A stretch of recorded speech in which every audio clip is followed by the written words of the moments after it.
حضراتكم طبعا عارفين الأغنية الشهيرة للعندليب الأسمر عبد الحليم حافظ. لو حكينا يا حبيبي نبتدي منين الحكاية؟ ده احنا قصة حبنا ليها أكتر من بداية. وبداية موضوعنا كانت تصريحات القندوسي، الترند الكبير، الترند اللي شغل ناس كتير على مدار 3-4 أيام. الكل اتحدث في كل الاتجاهات. لكن النهاردة مش هنتكلم في اللي فات، احنا عايزين نتكلم في المفيد واللي حصل وكيفية إدارة مجلس النادي الأهلي، مجلس إدارة النادي الأهلي لهذا الملف الشائك والشائك جدا واللي استحوذ على اهتمام الجماهير. والموضوع ده بالنسبة لي أنا شايفه إن كان بالونة اختبار في بداية المهمة للكابتن محمد رمضان، اللي الكل عرف انه تولى مهمة المدير الرياضي وتحديدا مدير الكرة الجديد للنادي الأهلي في واحدة من توابع زلزال السوبر الإفريقي. لكن أول حاجة لفتت انتباهي في الموضوع دوت هو ليه القندوسي وليه تصريحات القندوسي في التوقيت دوت؟ هل علشان يبقى بالونة اختبار لمحمد رمضان ومطب جديد لمجلس إدارة النادي الأهلي؟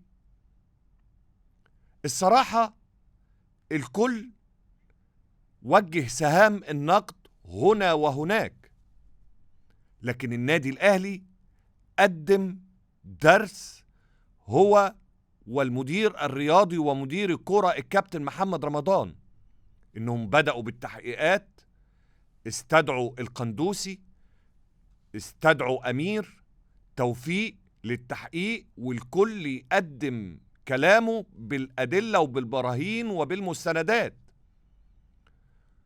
والإعلاميين كان ليهم دور في توضيح بعض الحقائق، سواء تغريدة بالعيد أو تصريحات الوكلاء أو والد بن عيد، كلها أكدت إن في لبس وفي غلط في تصريحات القندوسي. لكن النادي الأهلي ما انتظرش كتير واعتمد على إنه يكشف كل الأوراق لكل الجماهير، تحديدا في البيان اللي صدر بعرض أحمد القندوسي للبيع، في إشارة واضحة تماما من مسؤولي النادي الأهلي أن تصريحات أحمد القندوسي كان فيها إساءة بالغة لمسؤولي النادي الأهلي والمسؤولين عن ملف التعاقدات. نقطة، وانتهى أحمد القندوسي من ملف النادي الأهلي.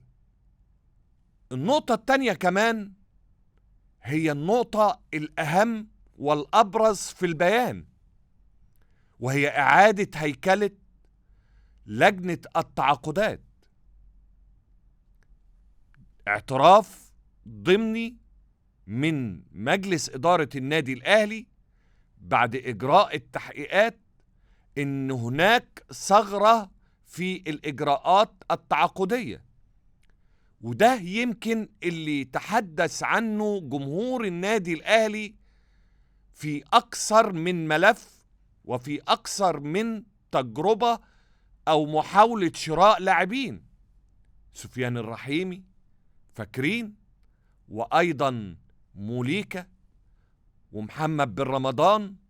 كان في دايما حتى بالعيد اللي الكل كان بيقول إن الأهلي قريب جدا من هؤلاء اللاعبين، لكن كانت دايما بتيجي الصفقة وبتبوظ في اللحظات الأخيرة.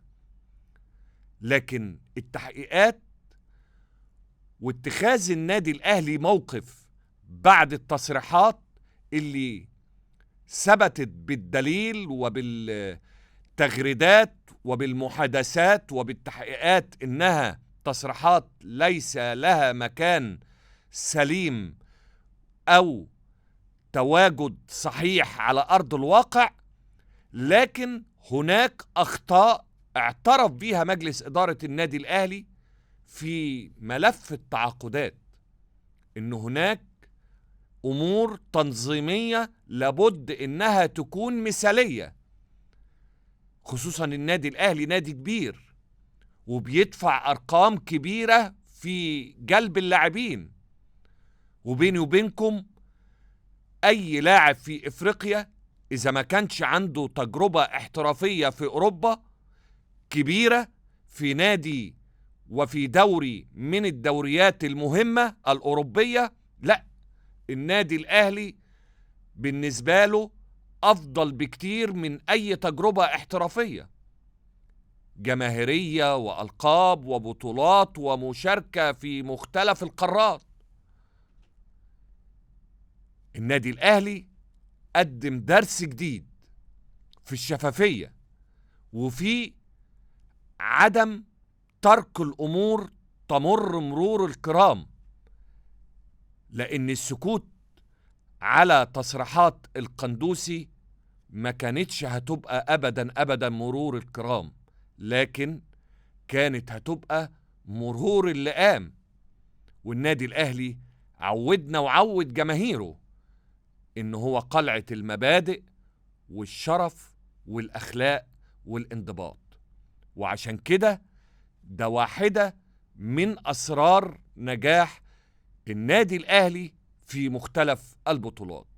شابوه النادي الأهلي وبرافو الكابتن محمد رمضان اللي نجح في أول اختبار له بامتياز.